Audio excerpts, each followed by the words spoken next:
Welcome. Good morning, everybody. This morning, please make yourselves comfortable. While we're waiting for everyone to arrive, please share in the chat where you're joining us from and why you decided to come here this morning and hear about making connections. Are you personally looking for a reason to connect and ways to connect? Are you an administrator who works with mature people and wants to help them connect? Do you represent an organization that helps people connect and you want to let people know about it? So feel free to put that in the chat. And as you settle in, I'll give you some overview about what's going to happen today. I'm Miriam Diamond. I'm the program director of the Encore Boston Network. Help people age 50 and over make a difference and have more fulfilling lives through work, service, and social action. And we already are hearing from some people letting us know that they're here trying to learn, trying to find ways to make new friends. So again, as you come in, feel free to let us know where you're joining us from and what made you decide to join us. So we have someone here from Senior Care. So thank you for everybody who's coming in for different reasons.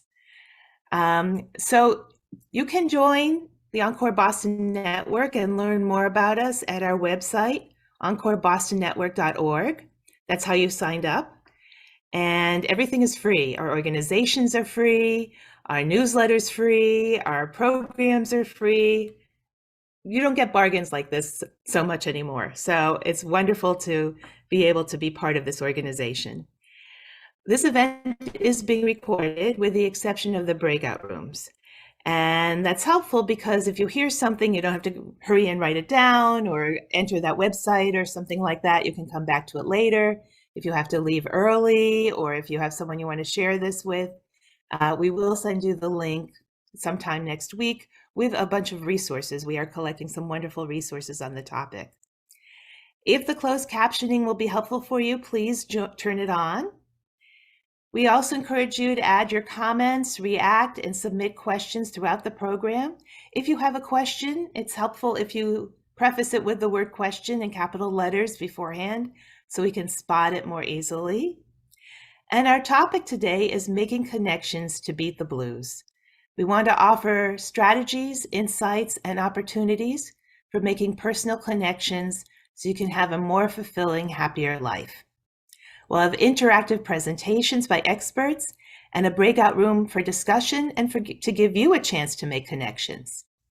I want to thank 50 plus job seekers in Massachusetts for co-presenting this program with us. And also especially want to thank AARP of Massachusetts for being our sponsor. I'd like to invite Kara Cohen, the Manager of Community Outreach and Volunteer Engagement at AARP Massachusetts, to say a few words. So welcome, Kara. All right. Thanks so much, Miriam, and welcome everybody. You're going to be glad you made time for this. Just a few words about why we're here, why AARP joined up for this program. We are an organization with some members across the state, 670,000 plus members across the state, and about 38 million members nationwide. And really, connecting and helping people get connected is at the core of our mission. When our organization was founded some 60 plus years ago by a retired principal, she was looking to help people who were retired at the time make connections both to secure their financial future, but also chapters were started across the country. AARP chapters were the norm for many, many decades. And that was their chapters that do remain across the country are all about connecting. My office, our state office, with a hardy band of 10 people, and in our outreach and our volunteer engagement work, we're focused on providing people the opportunity for connections as well. And yes, we have been so virtual in the last 2.5 years and continue to offer a lot of virtual opportunities. So you will appreciate what you'll hear from Sandra Harris, our state president. And I want you to know that we have a multitude of opportunities for you to connect virtually on programming that could inspire you, that could educate you, that could motivate you to connect. And we have volunteers. I think 1 or 2 volunteers are participating in today's program as as well, in addition to Sandra. And we have volunteers that are part of teams where they get to know each other and basically contribute to the mission that's been standing for 60 plus years at AARP to help people with their lives and their families' lives. I think that as you see stuff that we put in the chat and you hear people's comments, you'll want to connect with us afterwards if you haven't already. I know that we get to do a lot of great work with Encore Boston Network, so you've probably seen us riding on the Zoom waves before together. So without further ado, I just want to congratulate you on joining this program today, and I hope that you make the most of it and that you're inspired by our wonderful speakers. Thanks so much, Miriam. Thank you, Kara. So I just wanted to let everyone know that our program today, because we have so much information and we want to give you time to talk and connect, today will go a little longer than our typical programs. We'll be going until 11:15 Eastern time. If you're joining from somewhere else, it'll be 15 minutes past the hour. And if you have to leave early, that's fine. Leave as you need to. We hope you can stay. Again, as I said, we will have the recording available. So I want to tell you about today's experts. We're going to hear first from Sandra Harris, who's the founder and co-chair of the Massachusetts Task Force to End Loneliness and Build Community.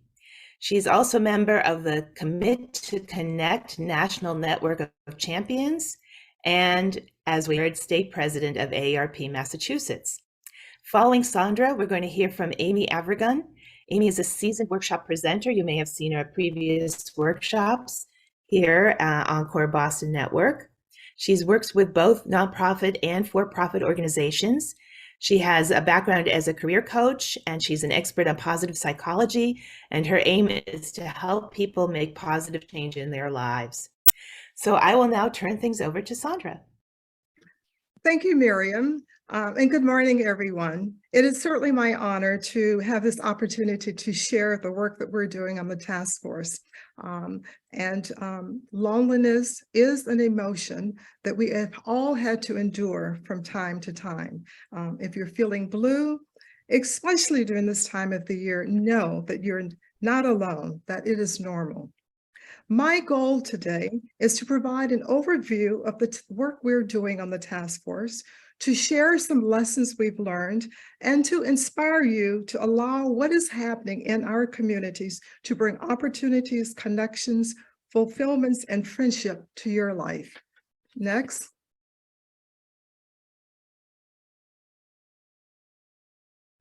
I want to first start by giving you an overview of the task force to end loneliness and build community.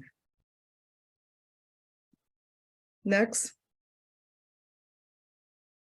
Why? Our work began in the fall of 2019 and prior to the pandemic. We began this work when we began to notice not only the worldwide loneliness epidemic, but also how this epidemic was being manifested in the Commonwealth. And all of this, of course, was made worse by COVID. We knew that there were over 540,000 Massachusetts residents over the age of 50 who were living alone and were at risk for loneliness and social isolation. And because loneliness and social isolation is such a multi-complex issue, community leaders, organizations, and residents were coming to us asking for help. Next. What? So we called together 6 or 7 organizations we knew were working in this space. And together, we decided to move out of our silos to continue to combine our resources and ingenuity for a greater impact in addressing this issue. Today, we are a coalition of more than 44 plus statewide partner organizations working together.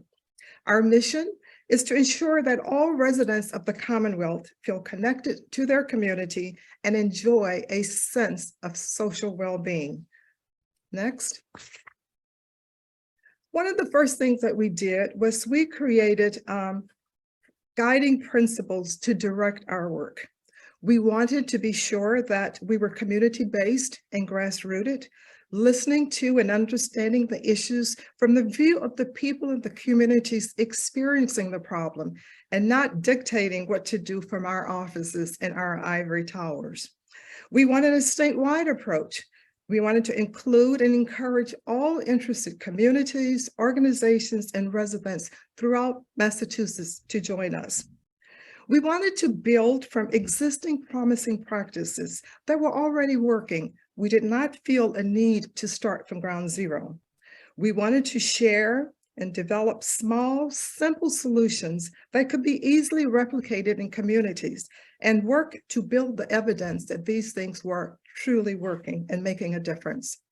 Next. Here are a few of our key accomplishments. We held 4 regional conversations before we even began to address this issue to gain an understanding of how loneliness and social isolation was being manifested in communities around the state. What we found was that truly was a lack of awareness of the impact loneliness and social isolation had on well-being. So on National Good Neighbor Day in September of 2020, we created a public awareness campaign, Reach Out MA, promoting the value of staying connected and the health risk of loneliness on well-being. We also found that there was a digital divide. Many did not have the resources or the digital literacy to stay connected. And this was made much more positive during the rollout of the vaccine appointment process, the dismal rollout, and the fact that people could not make appointments for their vaccine because they did not know how or have the resource to do so. So we created a technology collaborative that helped to promote the importance of digital literacy and to provide resources to help community organizations develop programs to address this issue in their communities. We found that there were just as many young people as older adults experiencing loneliness and social isolation, and that loneliness and social isolation did not discriminate between generations. But we also found that they were somehow siloed. So we decided to make sure that we developed a multi-generational approach and add a multi-generational lens to all of the work that we were doing. We also found that many adults and older adults felt that their voices were not being heard. So we created a space called Valued Voices, where we partnered with these valued voices, our older adults, in providing an opportunity to listen and to get their feedback, to make sure that the work that we're doing was really addressing their needs. Next.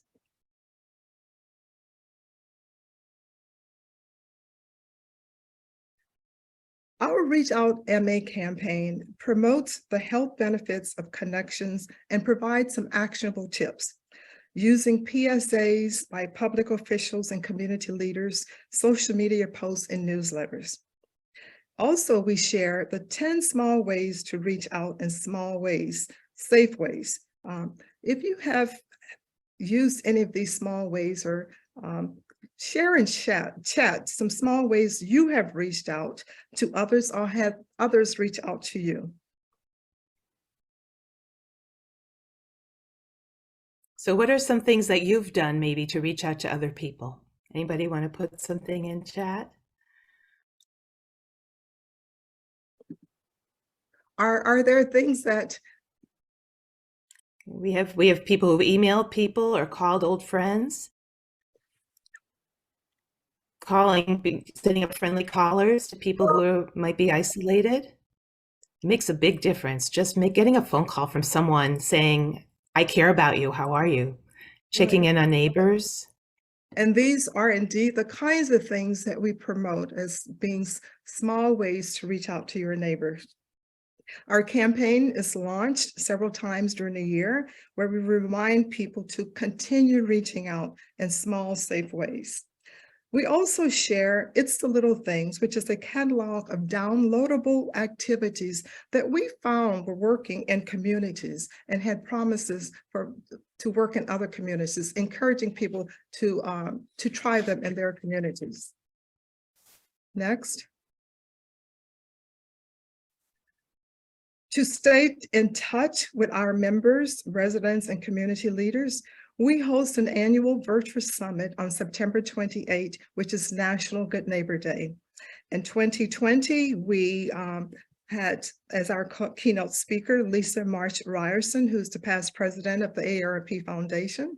In 2021, Risa Wilkinson, who is the executive director of Healthy Places by Design. And in 2022, Mark Freeman, who is the co-CEO and co-generate of CoGenerate, which I know that this Encore community is very familiar with. At our summits, we welcome and encourage watch parties. It's a virtual summit, and at the watch parties, we encourage people to really begin and stimulate conversations and provide feedback to our work. It also provides an opportunity for people who are ready and willing to go into community and not just want to view the summit on virtual platform, to be able to mix and meet with others and to share some of the things that they're doing and together respond to the work that they see we're doing in community. We encourage everyone to celebrate Good Neighbor Day, which is on September 28th, at that time to renew their social contracts and to remember what it means to be a good neighbor. And we share additional promising practices we found through the year, new and innovative approaches we've seen, and as well as the future directions. What are we planning to do in the future in terms of the task force's work? Next, please.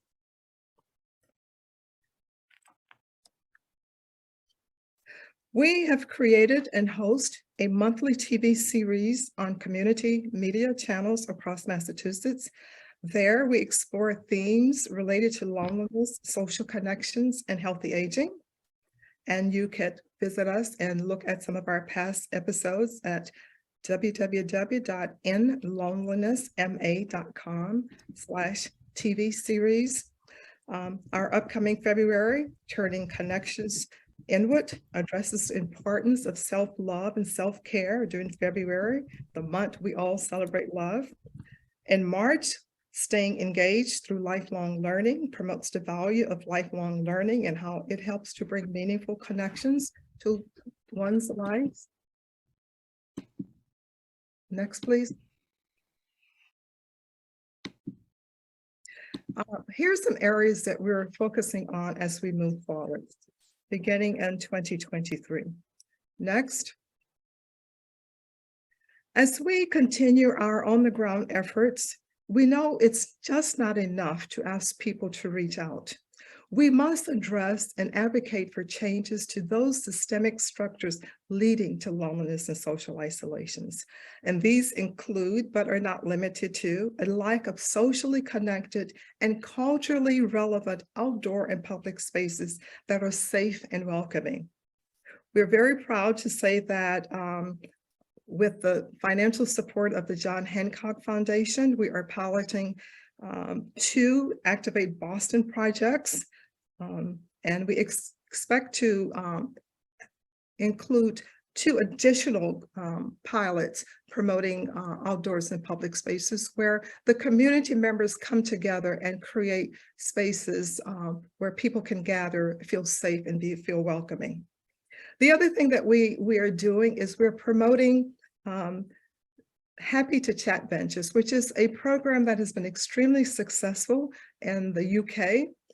It's simply a bench with a sign on it to say, if you like to chat, come sit here, and encourage people to gather there to chat, especially when they're feeling lonely. You may have seen a Boston Globe article describing the project or the bench in Salem. It's being very, very effective, and we continue to do that. So look around in your community for Happy to Chat benches. As pointed out in a recent New York Times article, our housing stock has grown out of sync with our demographical changes.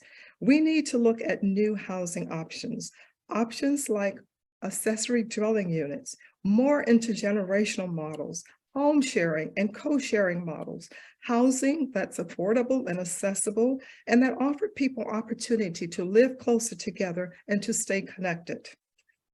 Lastly, we need to rethink and advocate for new modes for transportation that allow people to safely and conveniently move around, especially old adults who are no longer driving. options for new, safe, and affordable rideshare programs. Let us know in chat what you think about these systemic structures that cause or lead to loneliness and social isolation, and to any ideas that you might have in helping to address these.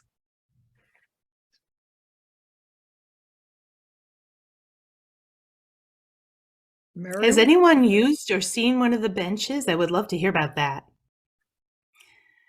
Has anybody heard of this idea? I've heard of this idea, but I heard about it in Zimbabwe, where they have virtually no mental health issues. And so I'm really excited that someone's bringing it here to the United States. Great. You can see that we've entered in chat the Boston Globe article that talks about the benches in Salem and how well they're going.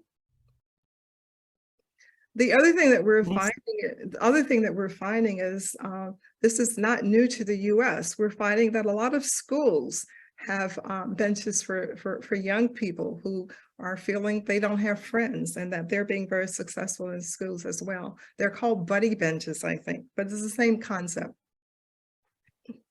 So some people, they may not have had the formal benches, but they utilize benches during the pandemic to be able to meet with people. And there's some positive feedback about the idea about the housing, multi-generational housing. Great Neck, New York has a program that would be interesting to hear about that. And some people are thinking maybe they can bring it to their communities, and that would be wonderful. Yes, for those who are interested, be in touch with us at ARP Massachusetts, because we're hoping to continue promoting those and providing some level of a financial assistance to get those started. Next slide, please. Here are a few lessons that we've learned. One of the largest lessons, biggest lessons we've learned, and I see, Marcy, that you included it when you entered chat, that there's just a lack of awareness. Many people just do not understand the risk of loneliness on their well-being. And there is truly a stigma associated to it. And what I'd like to say today, and hope that you can help convey this message, is there's no need to feel lonely or to self-identify as being lonely, that you are not alone. We've all at some point in time felt lonely. The other thing that we're learning and want to declare is that there's a difference between loneliness and solitude. Everyone who is alone, who lives alone, is not lonely. Many people value their solitude. And also, you can be alone in a room full of people. So there's a big difference. And it's not unusual to go back and forth, to cross between being lonely and socially lonely and being socially isolated. I know I find myself doing this all the time. The other thing that we've learned and are seeing is that research tells us that the young adults between the ages of 18 and 25 are now considered the most lonely. We also know that there's a digital divide. And although many older adults are embracing technology, far too many do not have the resources, the skill sets to make connections, and are not ready for our ever-evolving e-society. I mean, just think about it. If you want to go to check on anything in Medicare, what do? They send you to their website. We're becoming more and more an e-society, and we need to make sure that no one is being left behind. And this is especially true in low income communities, and we just need to make sure that as we move along, that we're taking people with us, and we're not leaving this generation, our digital gap. And lastly, the pandemic has created a crisis of habitual loneliness. Individual efforts are needed to return to pre-pandemic conditions. I know that I am having difficulties returning to my own pre-COVID rhythm, and I wondered how many of you are having the same issues. Let us know in chat. I can say personally, I certainly feel that way, especially because every time the news comes up with a new variant, and it makes me hesitate. Does anybody else feel that way? Or do some people just feel COVID's over, I'm done with it? I'm ready to move on. Yeah, it's unclear what we're supposed to do, what's safe and what's not safe for some of us. Okay. Next slide, please. Let's look at what we're finding that's working. Living and life experience brings a lot of knowledge and wisdom, and we must value and honor our wisdom and experience, who we are and all we have to offer. This is very, very important. And it's also part of taking care of self and honoring self. We're finding ways to add meaning and purpose to life makes a difference. Find a reason to get up in the morning. What is something you've always wanted to do, but life just got in the way? Okay, maybe it's time to write that book or learn a new skill. Or as Mark Freeman often says, every child needs at least one adult who is irrationally crazy about him or her. Find that child. I know that I have found it in my 2 grandsons. Let us know in chat if there's something that you've always wanted to do and think now might be the time to do it.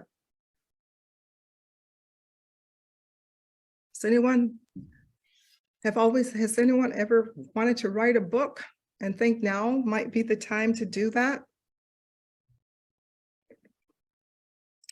I know people have done that and have participated in NaNoWriMo, the novel writing month in November. I hope I said that right. But took advantage of that so that there was some kind of community feeling around that as well. So. Okay, or we can reach out and reconnect with those, we've not seen or heard from. Now may be the time to reconnect with your childhood friends.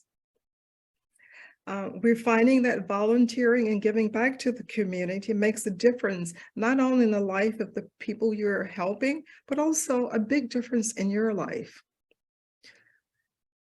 Learning and keeping up with technology is important. Let YouTube become your friend. It's hard sometimes, but we have to learn to do that. And there's always something to learn. Acquiring new knowledge helps our brain to stay mentally sharp and intellectually stimulating.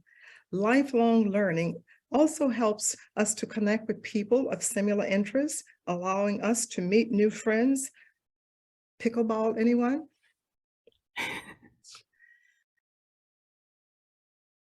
Next slide, please.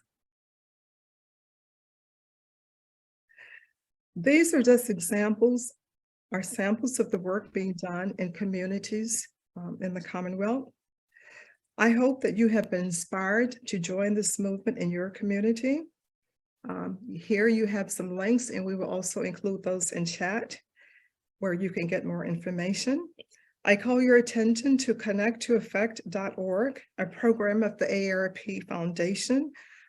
If you were to visit it, there you can take a test to measure where you fall on the loneliness scale. Next slide. Thank you so much. I will now pass the baton to Amy, who will share ways in which you can take actions to make connections and meet new friends. Amy?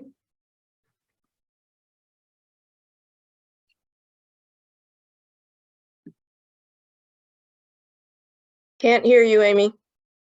Amy, you're on I mute. did. I have to say, I did unmute myself, but anyway, it took a team, it took a village. Anyway, good morning, everybody. We just heard kind of the big picture task force from Sandra. And I guess what I would say is I have tried to become a one-person task force to try and increase connections for me personally and for other people. And I first became aware of this topic a few months ago. And when I become aware of a topic, I go nuts trying to read everything I can find, listening to podcasts, reading articles, watching videos to try and wrap my arms around this topic, because I have to admit that kind of the information that loneliness is an epidemic kind of blew me away. So basically, I'm going to net out what I've learned. I don't know if we have any former Girl Scouts or Brownies in our audience, but here's my big takeaway. Make new friends, but keep the old. One is silver and the other is gold. And actually, I'm going to take a little poetic license and say, make new connections, but keep the old. One is silver and the other is gold. So I hope, I just am curious in the chat, just put a Y in there if you have heard that before, either because you're an old Brownie or Girl Scout, you just have heard it. Maybe you heard it at nursery school, for God's sake. So I'm just kind of curious how familiar everybody is with that. Yes. All right, good. So that's the big takeaway from today, if you don't remember anything else. And one other thing that has really kind of inspired me as I have looked to ways to more personally make connections and talk to other people about what they can do to make connections is a webinar that we did back in November with Paul Adler. And I don't know if any of you were on that, but Paul is this remarkable connector. And the thing that's the most interesting to me about Paul is that he just talks to everybody. He tries to connect with everyone. And he has this athlete's mindset that says, you know what, if it works, the connection works, great. If it doesn't, I'm going to move on, just like an athlete moves on to the next game or the next play. And what his motto is rejection isn't personal. And that has been really some of the most helpful message for me as I have tried to be much more proactive about connecting. So let me talk to you a little bit about some of the quick connection things I'm doing, and then I'm going to get into some of the larger connection things I'm doing. So in terms of quick connections, I live in an apartment building, which I moved into during the pandemic.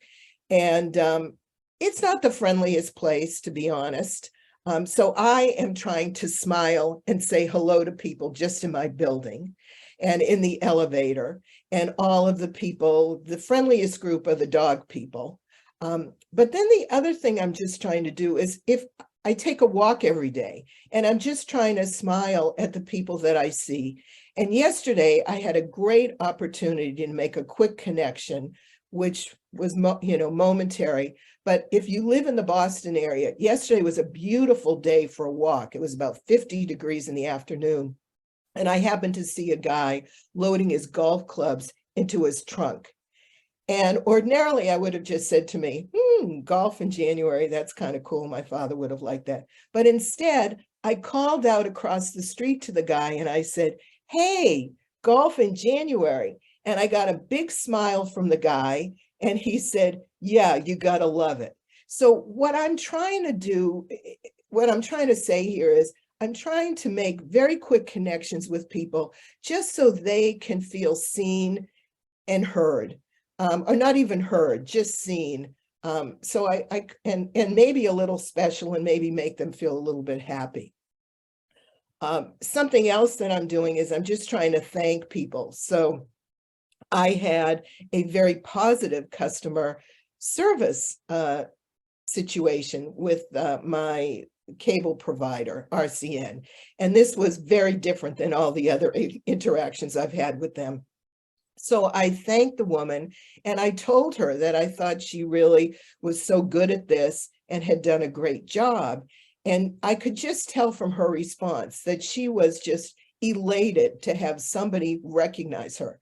So these, little small connection things. I mean, I talked the other day to a woman in the ice cream aisle at the Stop and Shop about what flavors we like. She's not going to be my new best friend, but it was just a moment of connection that, you go through the world right now masked a lot of times and you feel unseen. And I just feel like if I can do a little something proactively, which this was not my behavior previous to this. So those are the small things, the quick connections trying to make. Now I'm going to talk a little bit about the bigger stuff. And one thing that I think that I'm doing is I decided to take an in-person class on Wednesday mornings. This happens to be a bridge class. And in the research that I've been doing, the suggestion is that take a class versus a workshop. So take a class, don't do a one and done where you're going to go and probably never see those people again, but go and take a class like this one, I think is 8 weeks. And maybe, it was just nice, honestly, to sit and have some informal connection with people, like where do you live and blah, blah, blah, as opposed to the whole Zoom thing, which is so formal because only one person can talk at a time. I wore a mask and, was I super comfortable? Not necessarily right at the beginning, but then you forget about it and you're into, it sounds crazy, but we were so deprived of those in-person connections for so many months. It was just delightful, honestly, to sit and be with some other people around a topic. And I have no idea if I'm going to see any of these people after 8 weeks, but hey, there are some possibilities. So that was one kind of thing that I'm doing. And so the recommendation is that if you join a gym or you take a class, if you join a gym, go at the same time every day if you can. That way you're going to see the same people. Or if you take a class that's going to meet, once or twice a week. So you start to see people and maybe cultivate some connections and maybe put yourself out there a little bit. Like Paul Adler, the, big connector, would say, if you're, doing a yoga pose next to somebody, you might say to them, hey, do you want to go have a cup of coffee after this? If they say no, so be it. It's not necessarily super, personal, the rejection, but kind of go for it. Something else that I'm doing is I am not very good at organizing things. And but luckily I have 2 friends who are great at it. So whenever they invite me, I go, because what I've learned is if you say no, people stop asking. So think about, if somebody invites you, even though you'd rather sit home and maybe binge on the latest networks thing, just push yourself, because otherwise it's not going to happen. And then something that I am good at is bringing friends together. So I'm trying to invite friends who don't know each other to maybe venture out and have dinner together, if they're inclined to do that, or to take a walk together, which is, a nice, safe activity. So all of this is the kind of stuff that I'm trying to do. I have created kind of a resource list of some of these articles and podcasts and stuff that if this topic interests you, particularly a lot of the things that you can do to get, better at making connections, and also reading about the positive impact of making connections. I read something the other day that said, it's not about survival of the fittest, it's about survival of the friendliest. And that's another, I just really love that. And that connections are the silent healer. So, just kind of thinking about that. But one last thing that I want to talk about that Sandra did bring up, and I want to mention and put in a plug for, and that is volunteering. And there is a wonderful website called We Connect for Good that has tons of different volunteer opportunities. But a few things about that. One, don't volunteer for a one and done if you can help it, because again, you're looking for an ongoing situation. And 2, here's the big thing about volunteer organizations. Nonprofits are notoriously understaffed and under-resourced. So when we put ourselves out there, we make a connection with a volunteer organization, we tend to take it personally when they don't get back to us right away. So I'm going to suggest to you that you use the 2 Ps when it comes to reaching out to a volunteer agency. 1, be patient, because they may very well want your services, but they don't have the resources to get back to you right away. And if you don't hear from them, Be persistent. The other suggestion is play the numbers game. You know, put yourself out there for several volunteer organizations and see who comes back to you. Who's going to be the lucky recipient of your, services? So those are just some ideas. And Sandra had a whole lot of them. You've seen a bunch in the chat. What we want to do now is give you some time to think about what are some things, what are one or two things you might want to do? So Kendra, do you want to just put up the slide that I sent you? And I'll walk you through. We're going to do a quick breakout room here. And this is a chance to put your money where your mouth is and show up in the breakout room to make a couple of quick connections. So here's my slide. And again, make new connections, but keep the old. So when you get in the breakout room, and there's only going to be about 3 or 4 people in a breakout, so very low key, briefly introduce yourself, your name and where you're located. And in this instance, where you're located might matter because maybe if people live not too far from you, you want to get together and have a cup of coffee. When it's your turn, share 1 or 2 of the ideas you heard today that you think you'd like to try or do more of or act on. Like some of the things that Sandra talked about were more big, systemic, like go for trying to get a bench in your community. I consider myself the queen of small steps. So I always like to get people to say when they're going to do something and what's one small step that's going to get them started. It can be the smallest thing, like I'm going to put a note in my phone, or I'm going to make a sticky, or I'm going to tell somebody something. And then if you're so inclined, share your email with other people in the group. Again, this is an opportunity to just connect. And anyway, so that's what we want to do. So Kendra, I'm going to turn it over to you, and you're going to set this up. And when you get in the breakout room, just kind of watch for messages. If you can, stick to a couple of minutes per person. What did we decide, Kendra? Is it 12 minutes or so, or 15 in the breakout? I can't remember.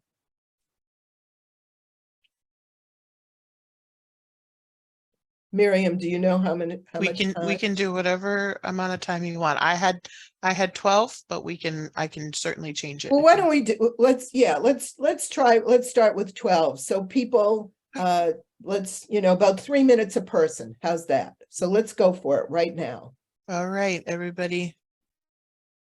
Buddy, I'd love to hear about what happened in some of your groups.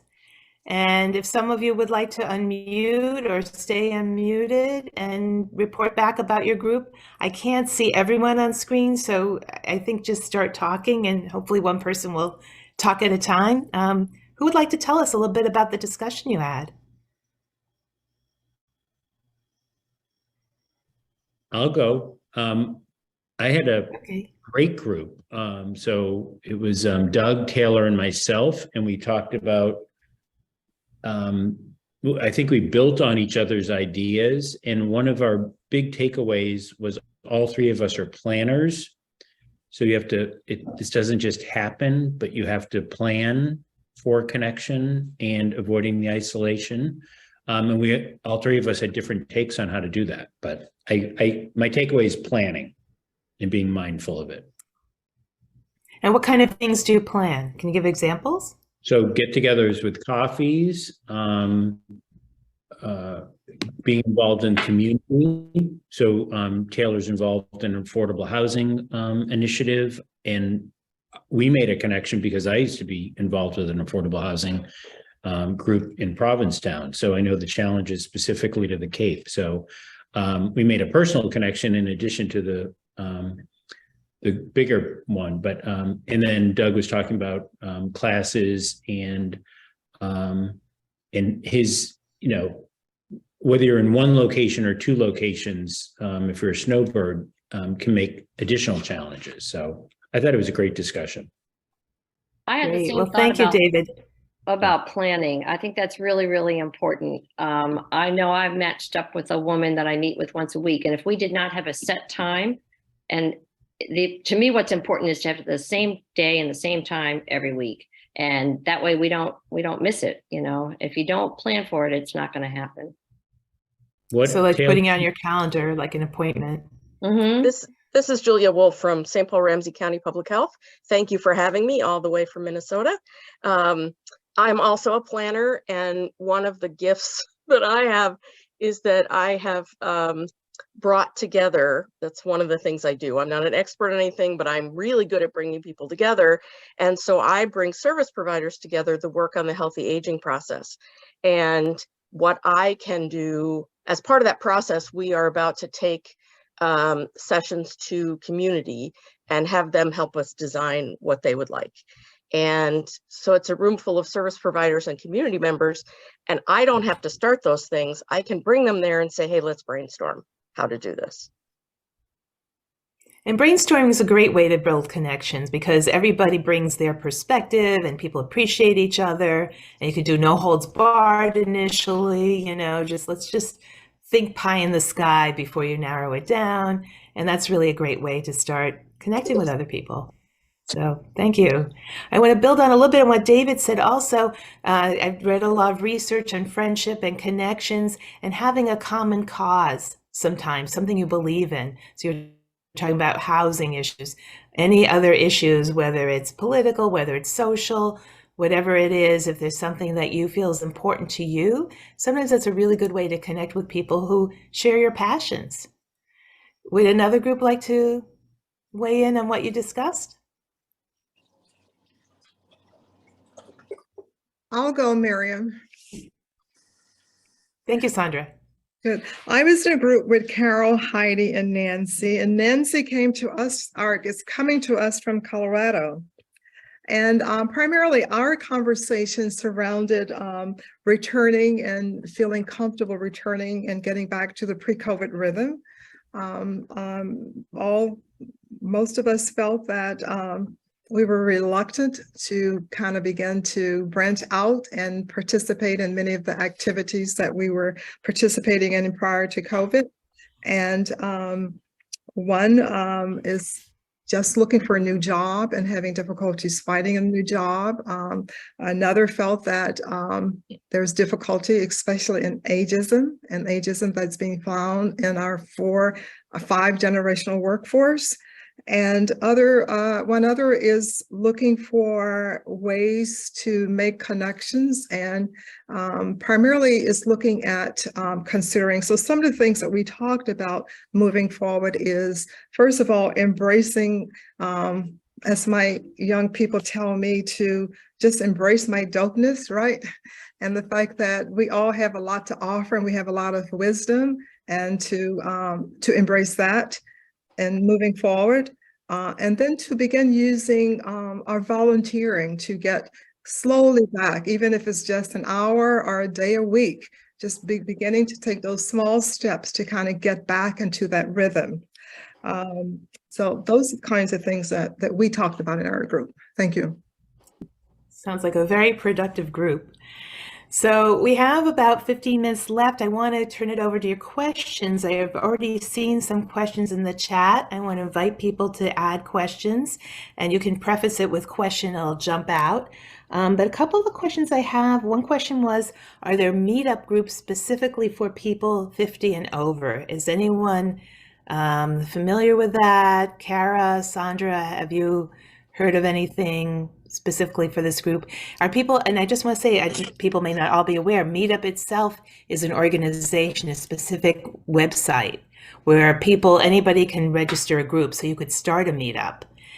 Someone says Meetup over 60 group. Is there actually such a group, Eileen? Are you asking about that, or do you know? I love Meetup, and I use Meetup a lot. I'm a huge hiker, and almost all of my hiking I do through Meetup groups. And for hiking, yes, there are Meetup groups that are 50 plus. I recommend Meetup to everybody who I talk to that says I'm having a hard time meeting people. My younger daughter, when she graduated from college, said, "Mom, I don't know how I'm going to meet anybody anymore."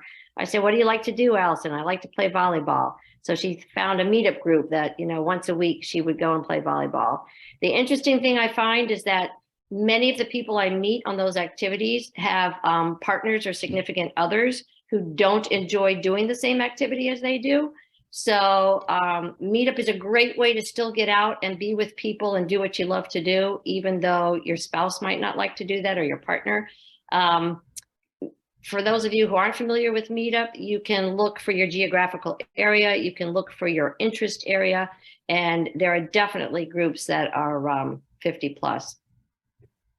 Thank you, Barb. And I just want to say also, we were talking about multi-generational things, so some groups might not be specifically 50 plus, but be welcoming to people in our age group. And also, I've done virtual, and I'm aware of other virtual meetup groups. So for those of you who aren't sure you want to go out yet, I have a friend who does a book discussion group. That's posted on Meetup, so you can be anywhere. Thank you, Kendra, meetup.com. And also I've done like online play readings. So there's a variety of things, and they can be age specific or not, and just welcoming of everybody. So thank you for that. We had a question about, is there a roommate program for seniors? I know we've done programs before in housing, and someone put, I believe already in the comments, Nesterly, but ways that seniors can connect with each other around housing. So is there anyone who has a quick answer to that? We'll give some time for people to think about or put something in the chat. I had some questions for you, Sandra. The Good Neighbor Day Summit, are recordings available? You've said that people can view the TV series. Are the recordings of the Good Neighbor Day Summits available? The prior summits are also located on our website in lonelinessma.com. So people can actually go and take a look, listen to the keynote speakers, and also the other kinds of programs that were presented during those summits. Thank you. And my other question is, you were talking about social contracts. Can you explain a little more about that when you were talking about that? Well, when I think of social contracts, I guess I'm reminded of Mr. Rogers. And, it's kind of, what does it mean to be a good neighbor? Remember Mr. Rogers, or even Leave It to Beaver. There was a time when we took care of our neighbors, where we reached out, where we connected with them. I consider those social contracts that we all have, it's little things that we learned in kindergarten, right? What does it mean to be a friend? What does it mean to be a good neighbor? Let's just kind of remember that and go back to those kinds of things. So that's what I consider renew our social contracts. Thank you. Now that's really important because there's so much more mobility now in the world, and we don't all live in houses, and we don't all see the neighbors. Some of us do, but some of us don't. So to make that extra effort and use some of the ideas that both you and Amy said. Someone asked us to remind people that at the bottom of the chat column, if you're able, and some of you are watching on a phone, some are on a computer, but if you see that there are 3 dots, you can save the chat, which has resources and ideas, but we will also send you most of this information in the follow-up. So if you want to do that as well. So yes, so that answers a couple of questions that are coming out now. So yes, we will share this information with you. You don't have to try to scramble to get it all written down or click all the websites right away. So that should take a load off everyone's mind. Are there any other questions about ways to connect? Yes, Sandra. I see one other question about the chat benches. Yeah, we have one in Salem. I know there's one in Bridgewater. We have a number of them in Boston. However, they don't have the chat bench sign on them, but we are beginning to promote more and more of those. And it's something that we're hoping to bring more to, and at least 5 or 6 more this coming year. So if you're interested in doing that, please be in touch with me. My email address is sharris@aarp.org, and we'll begin to kind of look at ways that you might be able to bring them to your neighborhood. And again, we'll give you Sandra's email and the follow-up email as well. So if you didn't catch that, you can certainly follow up that way. Are there any other questions, any other suggestions people have that you didn't hear? And one of the things I want to underscore is the idea, and it was something that both Amy and Sandra alluded to is mattering. I've done research on this, how much we feel we matter to other people, how much other people feel they matter to us. And that's a lot of what we were talking about. Mattering is when you, like Amy said, just talking to your neighbor, caring about what's going on with someone else in their lives, knowing their name, learning their name, greeting them by name, even the people that you meet at the local stores and so on, getting to know them as individuals. And the same for you, the person who delivers my mail, we've developed a hi, how are you relationship. So over COVID, when I was working full time outside the house, I didn't even know who it was. So there are ways that you can help other people feel they matter, and in turn, they can help you feel you matter. And that's part of what Making Connections is about. Just to So piggyback I on- don't see. Just to piggyback on that, what I find is it's so important to ask people questions. It's one thing to make a connection if you're just, talking at them, but people love to talk about themselves. And so if you really want to make a connection, ask them a question. It can be about anything. To me, that's how you make a good connection. It's good to ask questions and also be a good listener. Yes, Yes. those are two really important things. Yes. Exactly. Thank you, Barb. Miriam, I just wanted to say one quick thing about the chat benches, and that is, they don't have to be formal to work. I was out on a walk one day and walking by the MIT campus, and there was a guy, I think this was like freshman week when all the students were coming back. And he was just sitting on the steps, and he had a sign out in front of a cardboard sign that he had made, which is, do you want to talk? And when I walked by one direction, he had a group of people around him, and they were animated in their conversation. And when I walked back from my walk in the other direction, he had a different group. So, he was there as a kind of catalyst or agent to connect people who were, by virtue of their being new to the campus, trying to find their way around. So that was kind of a pop-up chat bench. Okay, so that empowers you. If you don't have a bench already officially designated, you can create your own. Thank you, Doug. So I want to thank all of you for participating. I especially want to thank Sandra, Amy, and of course, Karen ARP for sponsoring this event, and 50 Plus Job Seekers of Massachusetts for co-presenting it. I want to thank Kendra Mrozik, who is doing all the technology and making this all possible. And feel free to put something in the chat about what you're motivated to do now, any new ideas you got. Any suggestions for future programs are always welcomed as well. As we said, the session has been recorded, and we'll send you the link. We'll send you all the information, all the many wonderful resources and more, so you can really get into this topic and immerse yourself and share it with other people. So we have a lot of information on our website, constantly updated. I put up a new program even yesterday. A lot of wonderful things coming up. Next week, we have something on identifying your life's purpose. We have a program coming up on navigating life as a solo ager. Some people who are feeling isolated may not have children or people who can take care of themselves, take care of them. So they may want to know, what can you do as we get older? So it overlaps. And someone talked about, one of the groups reported back about job hunting. I think, Sandra, maybe it was your group, but someone said that and was worried about ageism. So we actually have our age-friendly employer forum coming up on March 15th, the Ides of March. So if you're in that category, that you're job hunting or thinking about what's next, please do keep your eye on the website, EncoreBostonNetwork.org. And thank you again for joining us. And I wish you a good day and a connected day. Take care.